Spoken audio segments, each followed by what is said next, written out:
ये आप हालात देख रहे हैं आज 9 तारीख 5वां महीना 2022।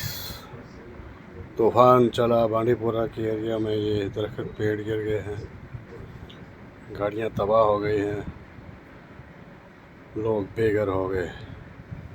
ये अल्लाह ताला का कहर था और ऐसे बरसा कि ये देखो कैसे लोग भागे जा रहे हैं।